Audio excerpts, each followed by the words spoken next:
युरोपातील प्रबोधन आणि विज्ञानाचा विकास या प्रकरणामध्ये आपण माहिती बघणार आहोत।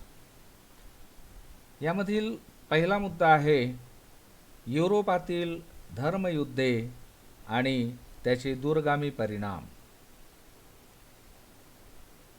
सर्वप्रथम आपण त्याची पार्श्वभूमी बघू। युरोपमध्ये मध्ययुगाच्या अखेरच्या टप्प्यात म्हणजेच 15व्या शतकाच्या शेवटच्या कालखंडामध्ये प्रबोधन, भौगोलिक शोध आणि धर्मसुधारणेची चळवळ या घटनांमुळे आधुनिक युगाचा पाया घातला गेला आणि म्हणूनच या काळाला प्रबोधन युग असे म्हणतात। मग या काळामध्ये अनेक क्षेत्रात प्रगती झाली। यामध्ये कला, स्थापत्य, तत्वज्ञान या क्षेत्रामध्ये प्राचीन ग्रीक आणि रोमन परंपरांचे पुनरुज्जीवन घडून आले। परंतु प्रबोधन म्हणजे केवळ प्राचीन परंपरांचे पुनरुज्जीवन नव्हते। प्रबोधनाने सर्वांगीण प्रगतीला चालना दिली आणि नवयुगाची सुरुवात झाली। या प्रकरणातील पहिला मुद्दा आहे युरोपातील धर्मयुद्ध आणि त्याची दूरगामी परिणाम। जेरुसलेम आणि बेथेलहम ही जी शहरे आहेत, ही शहरे ज्यू, ख्रिश्चन आणि इस्लाम या धर्मियांच्या अनुयायांसाठी अत्यंत पवित्र होती किंवा पवित्र आहेत। 11व्या शतकात ही शहरे इस्लामी सत्ताधीशांच्या ताब्यात होती। ही शहरे परत मिळवण्यासाठी ख्रिश्चन धर्माच्या अनुयायांनी वेळोवेळी केलेल्या लढायांना धर्मयुद्ध असे म्हणतात। यामधील सबमुद्दा आहे धर्मयुद्धांना पाठिंबा। मध्ययुगात धर्मयुद्धाच्या कल्पनेने युरोपमधील सामान्य जनता भारावून गेलेली होती। या काळातील ख्रिस्ती धर्माचे प्रमुख धर्मगुरू पोप यांनी जे लोक धर्मयुद्धामध्ये सामील होतील त्यांना पापछालना संदर्भात विशेष सवलती जाहीर केल्या आणि त्यामुळे जनतेने या युद्धामध्ये मनापासून सहभाग घेतला। युरोपातील सामाजिक राजकीय पार्श्वभूमी या युद्धांना कारणीभूत ठरली। रोमन सम्राटांना धर्मयुद्धाच्या आधारे सिरिया आणि आशिया मायनर, त्यालाच मध्य आशिया म्हणतात, या आशिया मायनर येथे स्वतःची सत्ता प्रस्थापित करायची होती। इटली या देशातील व्हेनिस आणि जेनोवा या व्यापारी शहरांमधील धनिकांना मध्य आशियात बाजारपेठा प्रस्थापित करावयाच्या होत्या। अशा विविध कारणांनी युरोपामधील सत्ताधारी आणि व्यापारी यांनी धर्मयुद्धांना पाठिंबा दिला। इसवी सन 1096 मध्ये पहिले धर्मयुद्ध झाले। दुसऱ्या धर्मयुद्धाच्या दरम्यान पोप युजिनियस तिसरा याने फ्रेंच राजा 7वा लुई आणि जर्मन सत्ताधीश तिसरा कॉनरॅड यांना मदतीस घेतले। तुर्कांनी त्यांचा पराभव केला।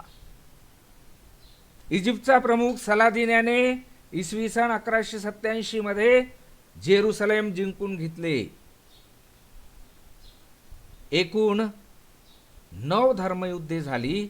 या धर्मयुद्धांचा शेवट झाला तरीही जेरुसलेम आणि त्यांच्या परिसरातील प्रदेश हा इस्लामी सत्तांच्या ताब्यात राहिलेला होता।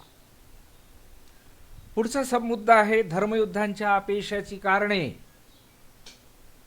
युरोपीय धर्मयुद्धामध्ये ख्रिस्ती धर्मयुद्धांना अपयश आले. का अपयश आले? त्याचं पहिलं कारण आहे पोप आणि युरोपातील सत्ताधीश यांनी या युद्धाकडे संकुचित दृष्टिकोनातून पाहिले, फारच मर्यादित दृष्टिकोनातून. दुसरं कारण आहे धर्मावरील कमी झालेली श्रद्धा. युरोपातील विविध राज्यांमधील एकीचा अभाव हे तिसरं कारण. पोप आणि जर्मन सम्राटातील वितुष्ट वैरत्व. पुढचं कारण आहे बायझंटाईन सम्राटांच्या सहकार्याचा अभाव. या सर्व बाबी धर्मयुद्धांच्या अपयशास कारणीभूत ठरल्या. पुढचा मुद्दा आहे धर्मयुद्धांचे परिणाम. ह्या धर्मयुद्धाचे काय परिणाम झाले ते आपल्याला या ठिकाणी बघायचं आहे. काही इतिहासकारांच्या मते धर्मयुद्धामुळे सरंजामशाहीचा अस्त झाला. लोकांची पोपवरील श्रद्धा कमी झाली. मध्य आशियाबरोबर वाढलेल्या व्यापारामुळे इटली आणि जर्मनीतील शहरांना नवी क्षेत्रे खुली झाली. नवा व्यापारी वर्ग उदयास आला. एवढेच नव्हे तर युरोपीय युद्धतंत्रात अनेक बदल घडून आले. उदाहरणार्थ किल्ले बांधणी, किल्ल्यांच्या लढाईचे ठाणे म्हणून उपयोग, लष्कराच्या वाहतुकीसाठी पूल बांधणी, शत्रूचे मार्ग उद्ध्वस्त करणे इत्यादी गोष्टींमध्ये युरोपीय राष्ट्रांनी प्रावीण्य प्राप्त केले. लढाईचा खर्च भागवण्यासाठी युरोपमधील राजांनी नवीन कर लागू केले. हे कर थेट राजाच्या तिजोरीत जमा होऊ लागले. युरोपीय लोकांना अपरिचित असलेल्या वनस्पती, फळे, अत्तरे, पोशाखाचे वेगवेगळे प्रकार, साखर, सुते आणि रेशमी कापड, मसाल्याचे पदार्थ, औषधे या सर्व गोष्टी परिचित झाल्या. धर्मयुद्धांच्या काळात अरबांशी आलेल्या संपर्कातून युरोपीय राष्ट्रांचा अनेक नवीन विषयांशी संपर्क आला. त्यामध्ये रसायन, संगीत, व्यापार या क्षेत्रातील अनेक अरबी शब्द युरोपीय लोकांनी आत्मसात केले.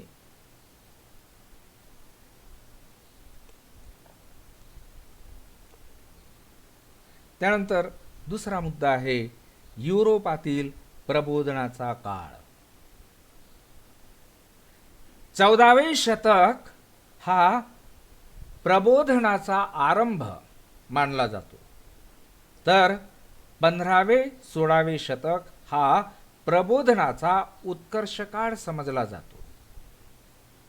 या 300 वर्षात बुद्धिवाद आणि वैज्ञानिक विचारसरणीवर आधारित असलेल्या संस्कृतीचा पाया घातला गेला. या काळात माणसाच्या बुद्धीला, प्रतिभेला आणि जीवन पद्धतीला नवी दिशा मिळाली. विश्वाची रहस्ये वैज्ञानिक पद्धतीने कशी उलगडता येतात हे समजून घेण्यात लोकांना रस निर्माण झाला. काव्ये, नाटक, साहित्य इत्यादी क्षेत्रामध्ये आजपर्यंत दुर्लक्षित राहिलेले विषय हाताळण्यात येऊ लागले. विज्ञानात नवनवे प्रयोग करण्यास सुरुवात झाली. विश्वाच्या अस्तित्वाचा विचार करताना पूर्वी ईश्वर हा केंद्रबिंदू होता, आता मात्र मानव हा या विचारांचा केंद्रबिंदू बनला आणि म्हणूनच याला मानवतावाद असे म्हणतात. या काळात धाडशी दर्यावर्दींना दूरवरचे प्रदेश शोधण्यासाठी ह्या युरोपीय राज्यकर्त्यांकडून प्रोत्साहन मिळाले. पाहिलेल्या देशातील वनस्पती, फळे, फुले, झाडे, नवनवे प्राणी, विविध शस्त्रास्त्रे आणि त्यांची माहिती या दर्यावर्दींनी मायदेशात आणली. इसवी सन 1543 मध्ये निकोलस कोपर्निकस याने ग्रहमाला पृथ्वी केंद्रित नसून सूर्य केंद्रित आहे असं मत मांडलं। इसवी सन 1609 मध्ये गॅलिलिओने अधिक सुधारित दुर्बीण तयार केली। हा प्रश्न तुम्हाला ऑब्जेक्टिव्ह मध्ये विचारू शकतात। या दुर्बिणीमुळे खगोल संशोधनाला गती मिळाली। कोपर्निकस आणि केपलर यांच्या संशोधनाला गॅलिलिओने वैज्ञानिक पद्धतीच्या आधारे पुष्टी दिली। यामुळे भौतिक विज्ञानाच्या क्षेत्रातील संशोधनास चालना मिळाली।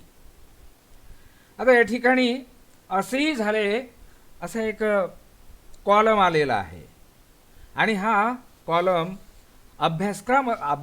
अभ्यासक्रमामधून वगळलेला आहे, परंतु आपल्याला अंतर्गत मूल्यमापनासाठी हा महत्त्वाचा आहे।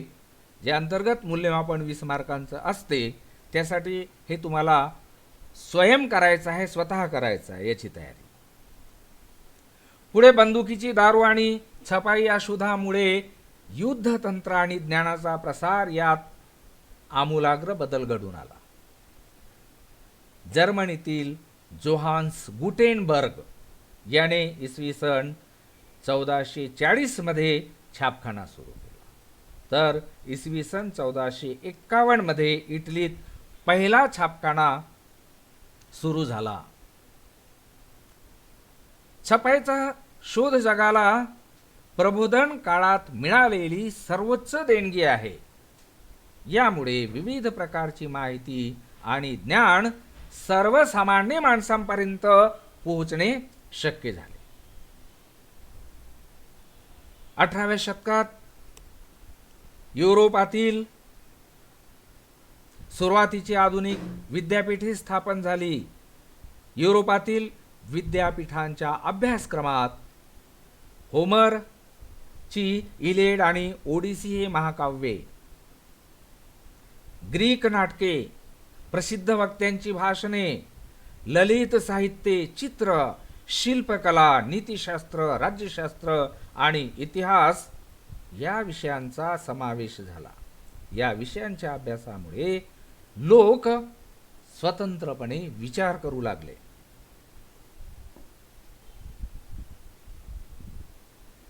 यामध्ये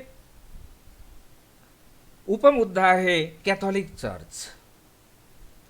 प्रबोधन पूर्व कालखंडात चर्च ही धार्मिकच नव्हे तर लोकांच्या व्यक्तिगत जीवनाचे नियंत्रण करणारी संस्था होती। चर्चमधील धर्मगुरूंनी चर्चच्या नावाने आज्ञापत्रे काढून सामान्य लोकांची आर्थिक पिळवणूक केलेली होती। तसेच स्वतंत्र विचार करण्यास किंवा मांडण्यास बंदी घातली होती। बायबल हा त्यांचा पवित्र ग्रंथ,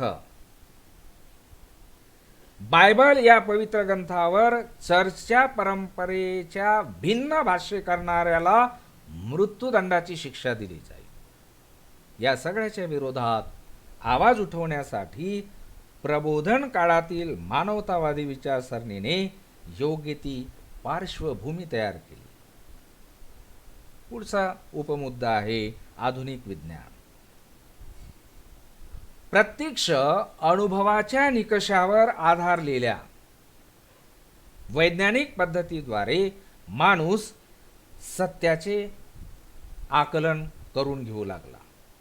हाच आधुनिक विज्ञान युगाचा पाया होय।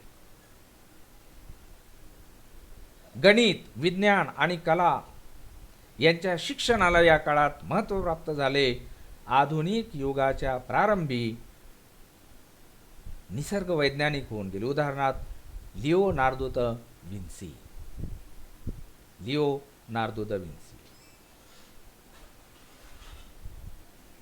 या लिओनार्दो द विन्सी यांनी प्रसिद्ध जे चित्र आहे ते मोनालिसाचं चित्र त्यांनी तयार केलं। यामध्ये पुढचा मुद्दा आहे कला।